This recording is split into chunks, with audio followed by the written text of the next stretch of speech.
Praise the lord. ఎడార్ల సెలయేర్లు మే 7. వారు విసుకక నిత్యము ప్రార్థన చేయుచుండవలెననుటకు ఆయన వారితో ఈ ఉపమానం చెప్పెను. లూకా 18:1.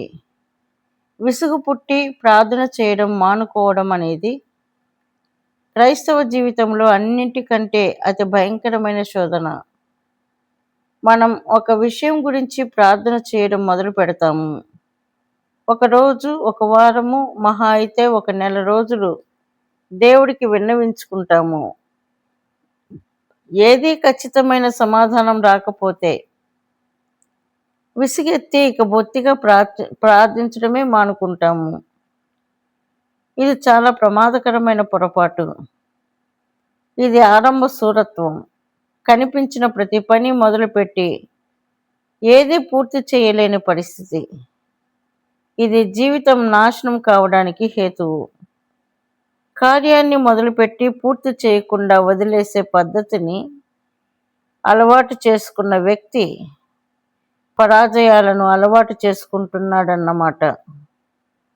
ఒక ప్రయోజనం కోసం ప్రార్థించడం మొదలుపెట్టి సరైన జవాబు దొరికేదాకా ప్రార్థించని ప్రతి వ్యక్తి ఇదే అలవాటు పడుతున్నాడు.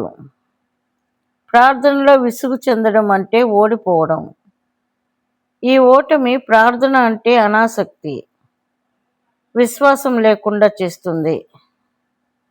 జీవితానికి ఇది ప్రక్కల బల్లెం లాంటిది.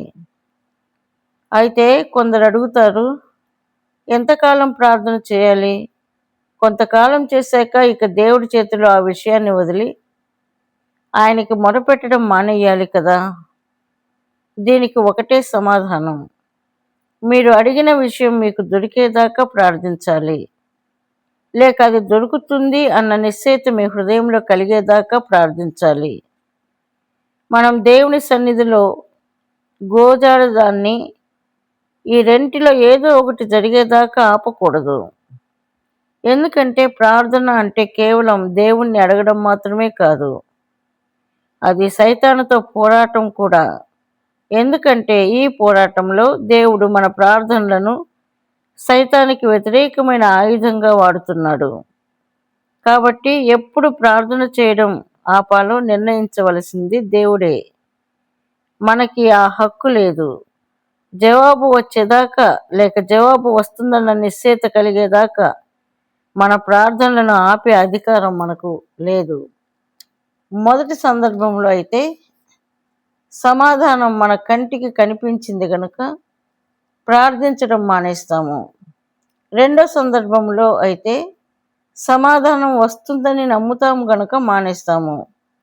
ఎందుకంటే మన హృదయంలోని నమ్మకం మన కంటికి కనిపించే దృశ్యాల వంటిదే. ఎందుకంటే ఈ నమ్మకం దేవుడి నుండి, దేవుని వలన కలిగిన నమ్మకం.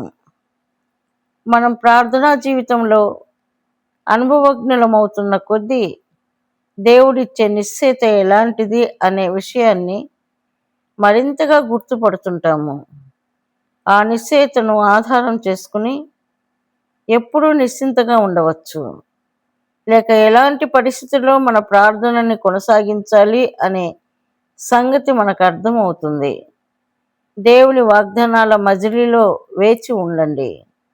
దేవుడు వచ్చి మిమ్మల్ని అక్కడ కలుస్తాడు. తన వాగ్దానాల బాట మీదుగానే నడిచి వస్తాడు ఆయన.